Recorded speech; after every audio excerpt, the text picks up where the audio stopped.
Santa Casa e você. Apoio. Unilaser, oftalmologia com reconhecimento nacional e internacional. Pasteur, medicina diagnóstica. APO, assistência personalizada odontológica. Plano de Saúde Santa Casa, o melhor atendimento em plano de saúde. Hospital de Olhos Grotoni, referência em oftalmologia. Crismed, compromisso com a saúde. Multimagem, diagnóstico por imagem. Unimes, há 5 décadas investindo em educação.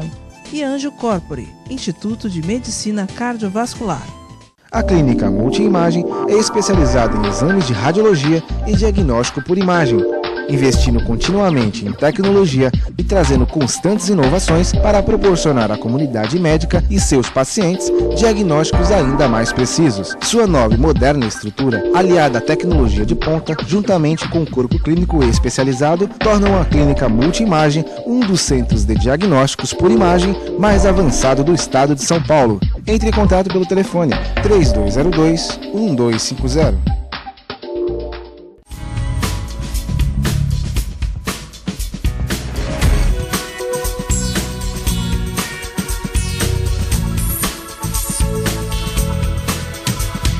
Unilaser, um centro de referência único que, concentrando recursos tecnológicos e a capacitação técnica de seus médicos, pode diagnosticar e tratar as doenças da visão, aplicando uma oftalmologia de ponta com reconhecimento nacional e internacional. Unilaser, unidade oftalmológica de laser.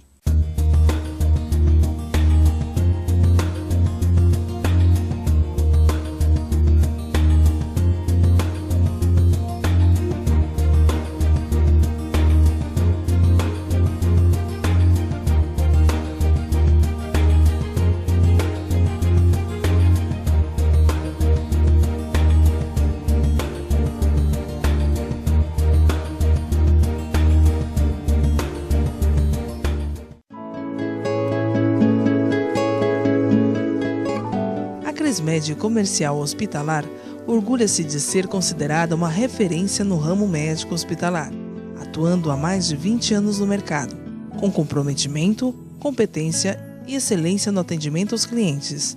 Crismed, compromisso com a saúde. Rua São Paulo, número 13, Vila Belmiro, Santos. Acesse o site www.crismed.com.br.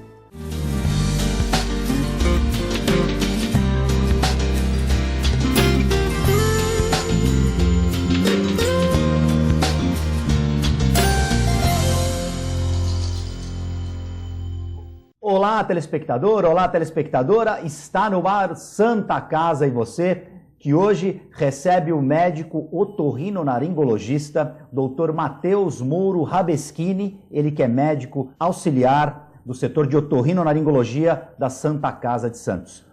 Dr. Matheus, muito obrigado pela presença. Obrigado pelo convite, Guto. Hoje nós vamos conversar a respeito de uma doença que atinge muitas pessoas e que no inverno dá mais trabalho, principalmente para vocês otorrinos no consultório. A rinocinusite. Explica melhor o que é essa doença que você estava me falando antes do programa começar, que são várias doenças dentro desse nome rinocinusite. Como que a rinocinusite se apresenta e como que ela atinge as pessoas? Sim, Guto. Nessa época mais de frio, né, o índice aumenta bastante. Além do tempo, da mudança do tempo, o aglomeramento de pessoas, né? Como ela, na grande maioria, ela é viral, então você pensa, um espirro, um contato, então ela vai disseminando entre as pessoas. Nesse ponto, igual você falou no início aí, ela tem vários tipos, né? Virais, bacterianas, agudas, subagudas e crônicas. A viral, ela ganha um espaço grande aí de quase 80%, né? Na teoria, chega a 80% dos casos, né? Aí, na realidade, ela pode ser tratada apenas com sintomáticos, que são remédios para você reduzir o sintoma, reduzir os sinais e sintomas daquele paciente naquele momento de crise, naquele momento ela acaba sendo autolimitada. Essa, sim, acaba sendo também um grande índice de procura ao pronto-socorro, tudo. O importante nessa hora, o colega que está ali no pronto-socorro, tanto clínico geral como especialista, se for o caso, avaliar, né, os sintomas daquele paciente e pensar numa rinocinusite que não seja a viral também. Então, a gente costuma falar que o aumento dos sintomas em 5 dias, ou então persistência desses sintomas há mais de 10 dias, você tem que pensar em outras sinusites, não necessariamente só na viral. Essa gama de sinusites também, que não são virais, que a gente chama de rinossinusites agudas não virais, né? Que aí abre um leque para uso de antibióticos, às vezes de um tratamento cirúrgico, etc. Então, cabe ao colega que está ali no pronto-socorro, naquele primeiro atendimento, avaliar, tá? E a gente às vezes fica pensando, essa sinusite precisa de muitos exames para você fechar o diagnóstico. Não, muito pelo contrário. Tá? O diagnóstico é clínico nesse primeiro momento, né? O médico, através dos sinais, dos sintomas, ele vai concluir se aquela sinusite é viral ou bacteriana e vai entrar com o tratamento. A gente tem um outro estudo também de 2001, não é tão recente, mas fala que praticamente de 9 a 20% dos antibióticos utilizados hoje em dia são para tratamento de rinocinusite. E não necessariamente aquele remédio era necessário naquele momento, né? Então, passando um tempo, não melhorou, 10 dias, aí sim você pensa numa rinocinusite bacteriana e pode entrar com antibiótico. A rinocinusite viral, quais são os sintomas? Sintomas: coriza, congestão nasal, dor facial, é bem parecido, tá? Os sintomas. E pode ser confundido com uma gripe no começo. Com certeza. A gripe, no caso, é um vírus específico, um pouco mais grave, né? A gente chama de resfriados, em geral, tá? Que é uma gama de vírus, tá? A gripe já é um vírus específico, um pouco mais grave, até mortalidade alta e tal. Os resfriados são confundidos com rinossinusites bacterianas, aí o pessoal às vezes entra com antibiótico, mas não necessariamente precisava. Então, o que a gente costuma dizer? Esses antibióticos, depois de 10 dias de evolução, não melhorou com sintomáticos, remédios mais leves, né? Antihistamínicos, remédios antialérgicos, remédios antigripais, né? Assim, que é só para tirar os sintomas e os sinais, não melhorou, você pode ter a opção de ter que entrar com antibiótico. Até esse momento, o diagnóstico é clínico, puramente clínico. Baseado nos sintomas, o médico vai ali analisar. Não precisa de raio-x, não precisa de endoscopia nasal, né, que é a videonasoendoscopia, não precisa de tomografia nesse primeiro momento. A partir do momento que esses sintomas persistem, então a gente costuma dizer, até 4 semanas uma rinocinusite aguda, 1 mês. De 4 semanas a 12 semanas ela pode ser subaguda, bastante, né? De 4 a 12 semanas. Acima de 12 semanas, congestão nasal, aquele lado da fossa nasal mais obstruído, dor facial, halitose, cefaleia, tá? Nos sinais você vai ver também alterações, né? O tipo, a consistência daquele muco, todo esse processo. Aí você vai pensar numa sinusite crônica. Nesse momento, que aí entra os exames, que é a endoscopia nasal, que a gente faz muito hoje em dia em consultório. Hoje em dia o acesso é fácil, porque praticamente os otorrinos têm aquele equipamento no consultório. Isso ajuda muito no diagnóstico, tanto dessa patologia, como também para descartar patologias mais graves, tá? Então você, com uma câmera, você vai lá observar aquela fossa nasal, vai ver o aspecto da secreção, vai ver se tem um desvio de septo, vai ver se tem uma aparência de uma concha bolhosa, vai ver se aquela fossa nasal está mais obstruída, vai ver se no lugar onde é drenado os seios da face, se tem algum pólipo obstruindo. Então, assim, passou por um segundo estágio, tratou com antibiótico. Aquele paciente tem uma sinusite recorrente, ou então crônica realmente. Aí a gente vai partir para os exames para decidir o que vai ser feito. Não necessariamente são cirúrgicas, tá? A partir do momento que tem alguma alteração estrutural, a gente pensa em cirurgia, porque na verdade é um defeito mecânico. Então você tem que desobstruir aquele ósteo. O desvio de septo seria um exemplo disso. Exato. Explica um pouquinho mais como é que funciona o desvio de septo. O desvio de septo, a grande maioria das vezes, ele causa uma obstrução nasal e a maioria das vezes unilateral. Então o paciente chega com aquela queixa: doutor, do lado direito o ar não passa, ou então do lado direito é bem pior do que o lado esquerdo. Então, em poucas palavras, a gente já consegue matar a charada que ele pode ter um desvio para aquele lado. E visualmente, o nariz fica torto em alguns casos, ou às vezes não? Não necessariamente. Quando tem um desvio do septo, um desvio da pirâmide óssea, você pode ter um desvio estético ali também associado. Mas não necessariamente. Às vezes você tem desvios de septos grandes que o nariz, esteticamente, ele é retificado. Só que esses desvios de septos, ele causa mais uma obstrução nasal. Para ele causar uma sinusite, ele tem que ser bem no local onde é a drenagem do ósteo. Seio maxilar tem uma drenagem. Se ele for bem naquele local, ele tampa o ósteo, começa a acumular uma secreção e pode virar uma sinusite. Então, são casos assim, específicos, mas sim, tem alguns desvios que podem causar sinusite por obstrução. Que só esses exames que você falou agora é que vão dar uma confirmação. Que vai mostrar. Aí você vai diferenciar. O pólipo, né? O pólipo a gente passa a câmera, já vê o pólipo evidente, depois no final a gente vai ter umas fotos, umas ilustrações para mostrar. Então, você vê o pólipo ali, você já sabe que aquele ósteo está obstruído por aquele pólipo. Você vê um desvio, já sabe que ele está obstruído por aquele desvio. Você vê uma concha bolhosa, que é uma concha que tem ar dentro. Então, dentro do nariz, a gente tem uns cornetos, né? São 3 estruturas, pode ter até a 4ª, 3 estruturas, e ele pode, principalmente o médio, ele pode ser bolhoso, e aí ele obstrui o seio de drenagem também. Aí a gente vai, abre essa concha bolhosa, lava todo o seio da face, tudo por via endonasal, né? Uma coisa interessante, Guto, é essa parte do que a gente tem hoje de aparato cirúrgico, né? Antigamente você tinha que abrir ou então entrar com microscópio. Hoje a gente entra com uma câmera da grossura de um pouquinho mais grossa do que uma carga de caneta. Tem até umas mais finas, porque a gente usa para operar tem 4 milímetros. É uma fibra ótica. Uma fibra ótica, chama ótica, né? E aí a gente entra com essa câmera e sinoscópio. Entra, olhando na televisão, a gente consegue visualizar a lesão, operar sem deixar nenhuma cicatriz. Dentro do consultório? Não. Isso é feito no centro ambulatorial, é uma cirurgia, né? Anestesiado, né? Anestesia geral e tal. Mas o paciente vai embora às vezes no mesmo dia, a grande maioria das vezes vai embora no mesmo dia, né? Com aquela obstrução tratada, depois a gente prolonga uns dias de antibiótico. Mas o importante também, que além essas estruturais, elas são cirúrgicas, tá? Então, se você tem desvios de septo, você tem uma bolhosa, você pode ter uma degeneração de um sinado, uma degeneração da concha, são as estruturas lá dentro do nariz. A gente pode ter também alterações genéticas, até a gente estava conversando antes, mucociliares. Então, toda a mucosa do seio paranasal, ela tem uns cílios que batem, né, para movimentar aquele muco. Então, você imagina que tem uma doença genética que esse cílio não bate. Pronto, acumula secreção, sinusite, bactéria, fungo, etc. Então, tem causas genéticas que dão problemas nesse batimento ciliar. Tá? Imunodeficiências, por exemplo, HIV, o paciente é imunodeprimido, ele está mais propenso a ter rinocinusite.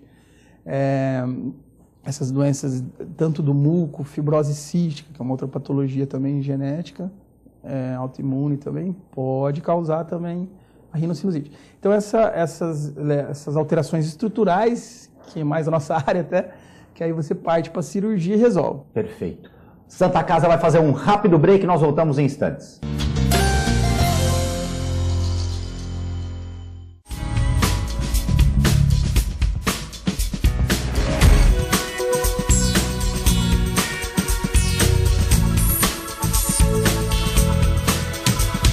Unilaser, um centro de referência único que, concentrando recursos tecnológicos e a capacitação técnica de seus médicos, pode diagnosticar e tratar as doenças da visão, aplicando uma oftalmologia de ponta com reconhecimento nacional e internacional.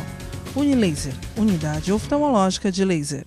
A clínica Multiimagem é especializada em exames de radiologia e diagnóstico por imagem, investindo continuamente em tecnologia e trazendo constantes inovações para proporcionar à comunidade médica e seus pacientes diagnósticos ainda mais precisos. Sua nova e moderna estrutura, aliada à tecnologia de ponta, juntamente com o corpo clínico especializado, tornam a clínica Multiimagem um dos centros de diagnósticos por imagem mais avançado do estado de São Paulo. Entre em contato pelo telefone 3202-1250.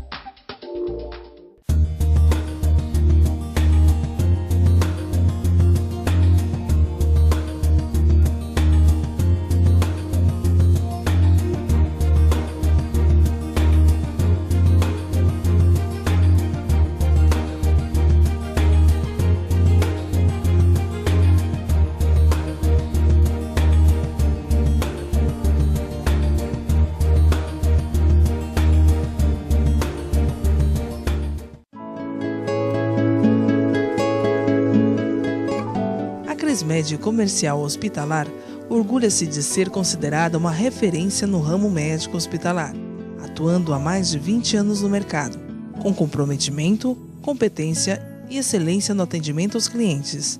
Crismed, compromisso com a saúde. Rua São Paulo, número 13, Vila Belmiro, Santos. Acesse o site www.crismed.com.br.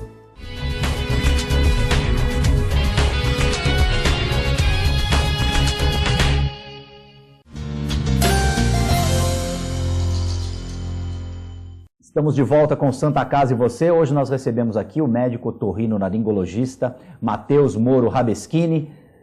Doutor Matheus, no primeiro bloco você estava explicando os diferentes tipos de rinocinusite.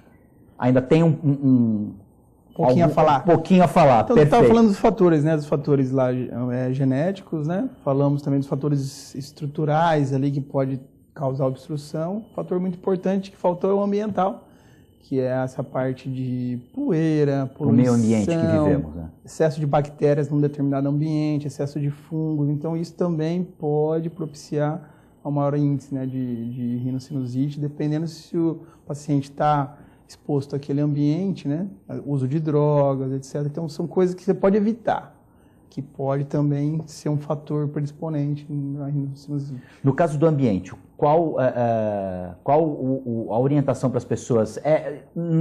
Evitar ter tapete em casa, ter carpete? Não. Isso... Evitar tapete, carpete, poeira. Tudo que acumule muita poeira. Bicho de estimação, claro que tem que ter, quem gosta, né? Não é para não ter, mas evitar, né? Ficar pegando, beijando, porque na realidade ali no pelo você pode ter, né? Fatores que te causam tanto a rinite como a sinusite. Então, também manter sempre limpo, né, esse pelo, etc. O acúmulo de pelo, de carpete, tudo. A gente está próximo, né, a Cubatão, uma região com indústrias, poluição. Então, também quem está no ambiente, né, industrial, né, está exposto à poluição ali diretamente, produtos químicos, temos muito aqui também na região, então tem que evitar, né? Cigarro, muito, né? Cigarro, além daquele transporte mucociliar que estava falando no primeiro bloco, né? O cigarro acaba com ele, então atrapalha muito. A fumaça do cigarro, então... A nicotina, os produtos químicos, né? Tem inúmeros produtos químicos que são inalados tanto pelo fumante quanto pelo não fumante, né? O não fumante, quem está do lado, está fumando igual. Então, acho que no Brasil, acho que já até chegou nessa consciência de que não é para fumar perto dos outros, né? O fumante pega, ele vai fumar lá fora, mas antigamente, lembra, até médicos às vezes fumavam dentro do consultório, etc. Colegas, então, isso não pode, tá? E até para outras doenças pulmonares, tudo, o que está do lado, ele é tão quanto afetado, né? Em relação às orientações, ar-condicionado, nós vivemos numa cidade que é quente na maioria do tempo. Como que as pessoas devem proceder em relação Tu pode usar, né? Claro que não tem como ficar fora, mas manter uma higiene, né? Do filtro, né? Acabar de períodos em períodos limpando esse filtro, higienizando. Tem uns serviços apropriados para isso. Com certeza não dá para ficar sem. Evitar também muito frio, né? Ali naquele momento. Tem gente que tem uma maior propensão, né? Entrou num ambiente gelado e já começa com aquela coriza, congestão nasal. Então, assim, eu costumo dizer, tudo que der para evitar. Então, você acaba percebendo, né, o que te causa mal. Então, deu para evitar, eu costumo falar, se você tiver alergia a urso, não tiver contato com o urso, você não vai ter alergia. Perfeito. Então, a pessoa tá ali, já tem uma predisposição a ter alergia, a ter rinocinusite. Aí ela continua num ambiente com poeira, com ácaro, com contato com poluição, fuma. Só tende a agravar. Tá? Agora que algumas pessoas estão tirando os agasalhos das gavetas, qual que é a orientação? Lava esse agasalho antes de se usar? Com certeza, lavar, né, antes de usar, lavar todo o guarda-roupa ali, ou então pelo menos o que vai usar, roupa de cama, camas que estão ali há um tempo, vai juntando ácaro, né, poeira. Isso é fato, você chega no ambiente, você já começa a espirrar, coçar o nariz, etc. Quando precisar, procurar um especialista, otorrino ou algum outro colega, para ver, né, a real situação. E hoje a gente tem uma gama de tratamentos, tem remédios que ajudam, mas também o paciente tem que se ajudar também, né? Se não for assim... Evitar o ambiente, evitar... Doutor Matheus, nós temos algumas fotos aí que você trouxe, passou para a nossa produção. Em cinza, o azul ali, está mostrando, né, nesse desenho, os seios da face. Os inferiores ali são os maxilares, né, ali na região da maçã do rosto, né? Entre os olhos, aqueles dois pequenos ali, mostra os seios etimoidais e em cima o seio frontal. É ali que se acumula esse muco que causa... Acumula isso, a rinocinusite. Nesse outro desenho a gente mostra do lado direito ali uma face normal, tá? Um discreto desvio de septo, a concha está mostrando a concha também um pouco desviada, quase obstruindo o ósseo de drenagem do seio ali. Na parte de baixo, né? Isso, depois vem outras, ali do outro lado, na esquerda, está mostrando o transporte mucociliar. Olha que bacana, Guto. Ele é ascendente. Então, esses cílios, eles vão e transportam lá para o ósseo ascendente. Né? Aí nessa foto mostra, de um lado, uma obstrução ali no ósseo, tá? Do lado direito é obstrução? Isso, do lado direito uma obstrução, e você vê ali um material dentro da maxila ali, que tanto pode ser um pólipo, secreção, bem evidente. E do lado esquerdo, aquela seta grande ali mostrando um desvio de septo. Aquele desvio empurra todas as estruturas, empurra os cornetos e obstrui também o ósseo de drenagem. Tá? O ósseo de drenagem, como eu te disse, ele é lá em cima. Então, esse muco ele tem que ser transportado pelos cílios lá para cima. Perfeito. Essa outra foto é uma tomografia, né? Uhum. Aí já é um caso que precisou fazer uma tomografia porque a suspeita era de... Você pode fazer numa suspeita de rinocinusite, mas nesse caso específico essa tomografia está normal, tá? Certo. Então você vê ali aquela seta, mostra ali onde é o ósseo de drenagem, tá? O seio maxilar. As setas também, aquela apontando para baixo, é bem ali que o ósseo de drenagem. Aquele Bzinho é a bula etimoidal, uma célula ali etimoidal, tá? Que às vezes quando ela está degenerada, ela obstrui também aquele ósseo. Você vê que ele é fininho, ele é pequenininho. E onde está aquele asterisco de cima é a concha média, esse sinal de mais ali abaixo é a concha inferior. Essa seta mostra o seio esfenoidal, que a gente não viu naquela primeira imagem. É outra tomografia essa? Essa é uma tomografia num corte axial mostrando o seio esfenoidal. Tá? Aqueles da frente são os etimoidais, parece um favo de mel ali. Tá? Aqueles para trás é o seio esfenoidal, aqueles dois maiores ali. Isso é como se a gente estivesse vendo a cabeça de cima. É um corte como se fosse um corte na horizontal. Na horizontal, perfeito. Na horizontal, como se fosse fatias horizontais. Perfeito. Aí nós temos uma sequência de 3 fotos. 3 fotos, bem interessante. Aquela de cima, no canto superior, ela um desvio de septo, tá obstruindo o ósseo de drenagem do seio maxilar. Esse é bem evidente, né? Tá forçando para a direita, né? Aí você vê que, eu costumo dizer, a caixa d'água tá cheia de secreção. Do outro lado, o preto é ar, então o preto ali é normal. Tá? Então, onde está cheio de secreção, fica cinza, como parecendo com o olho. Tá? Então, você vê ali do Então, é até uma coisa bem fácil do nosso telespectador entender. Na imagem de cima à esquerda, o desvio de septo está pressionando para o lado direito. Exatamente, uma imagem bem bonita. E ali tem o acúmulo de secreção, que é a cor cinza. Exato. E a cor preta seria o ar. E aí a gente tem como comparar o lado esquerdo, que está todo preto, ou seja... Isso, é para que na imagem da TV, né? No caso ali, como ela é invertida, ali eu sei o maxilar esquerdo, tá cheio, mas na imagem, né? Do meio, você vê que tem uma concha bolhosa, olha que bacana. Certo. Aquela concha cheia de ar no meio, do lado esquerdo da TV, né, no caso. Você vê uma concha cheia de ar, aquilo pode ser causa de obstrução também, é uma concha que vai e tampa o ósseo de drenagem. E a imagem dessa concha é essa que está no pé do vídeo? Exato, exato. E essas Esses daí são endoscopias nasosinusais, né? Vídeo nasofibroscopia que a gente chama, que são exames que a gente passa a câmera e ali na hora você vê o que está acontecendo. Então você vê ali, no caso, uma concha normal, ali parece que tem um pólipo ali, tá vendo? Dentro ele chama meato médio ali, então ali parece ter um pequeno pólipo que pode ser obstruído. Depois aquelas secreções purulentas, tá? O seio maxilar. E embaixo uma polipose também ali, obstruindo toda a drenagem do seio. Maravilha. Aí o pólipo também evidenciando, tá? Bem grande, aí você vê que esse brilhoso aí, ele obstrui toda a drenagem do seio. Então, nesse momento, uma sinusite crônica, isso daí... A gente trata esse tipo de lesão, a gente trata com medicamentos e também pode operar para abrir todo esse ósseo e tirar essa obstrução. Aí também uma tomografia mostrando obstruções, você vê que tem secreção ali, onde era para tá preto, você começa a ter secreção, começa a não drenar e aí vira uma sinusite crônica. Aí mostra cistos de retenção, também comuns de achar achados. Às vezes, por exemplo, aquele cisto menor, tá vendo ali, Guto, à direita, que não causa mal nenhum. Então a gente pega inúmeros casos de consultório, que o paciente vem... Ah, doutor, deu um cisto, não sei, maxilar. Se ele não obstruir o ósseo, ele não causa mal nenhum, ele está quietinho ali. Então deixa lá. Está ali, é. Essa imagem mostra uma complicação de rinocinusite. A gente não falou delas, mas as principais são oculares, tá? Ou seja, aquilo é uma pressão no globo ocular que aquela secreção acumulada está causando. Uma massa, e às vezes ela invade ali o espaço do globo ocular e começa a dar uma exoftalmia, empurrar o globo ocular para fora. Então, as complicações principais de rinocinusite são as oculares, depois as cerebrais e as ósseas. Então essa é uma imagem evidenciando uma complicação já de uma rinocinusite. E aí, nesse caso, é só uma intervenção cirúrgica que vai... Cirúrgica, antibiótico terapia, cirurgia para abrir o ósseo e depois mantém o antibiótico.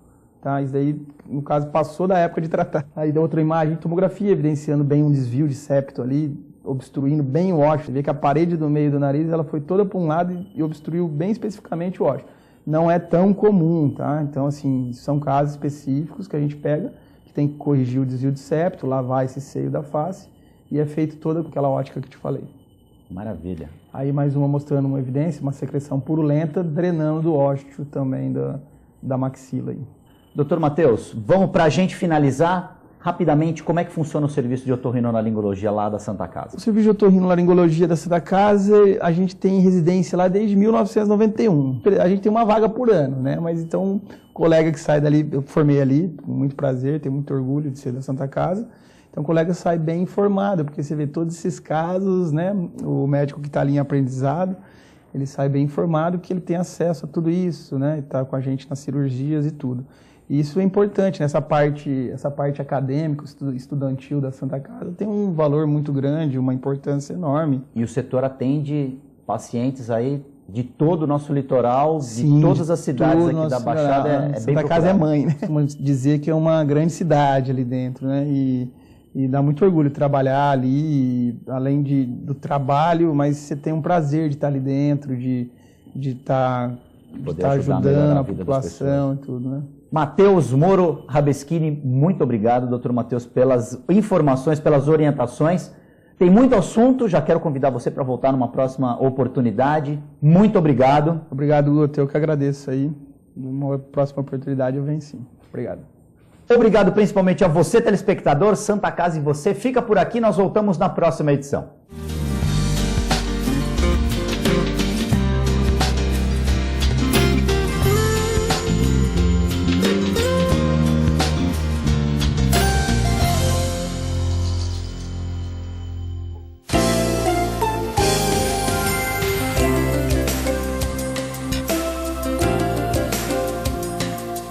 Santa Casa e você. Apoio.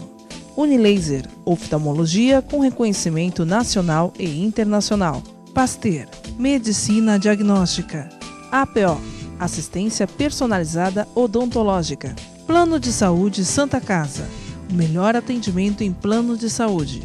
Hospital de Olhos Grotoni, referência em oftalmologia. Crismed, compromisso com a saúde. Multimagem, diagnóstico por imagem. Unimes, há 5 décadas investindo em educação. E Anjo Corpore, Instituto de Medicina Cardiovascular.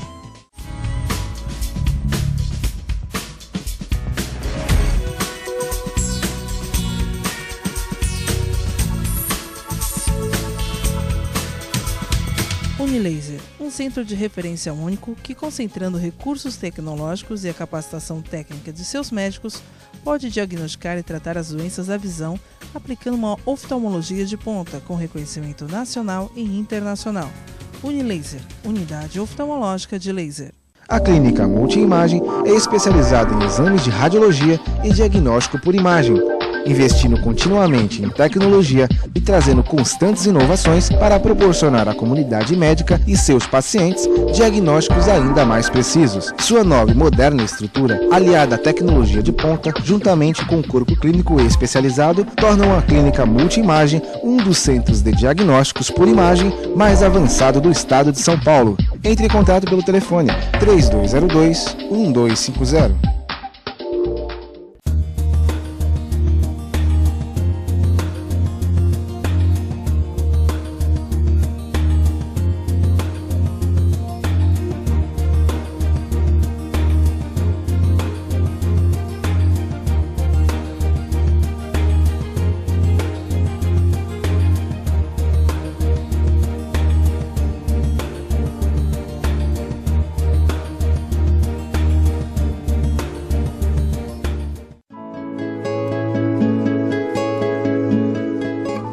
A Crismed Comercial Hospitalar orgulha-se de ser considerada uma referência no ramo médico hospitalar, atuando há mais de 20 anos no mercado, com comprometimento, competência e excelência no atendimento aos clientes.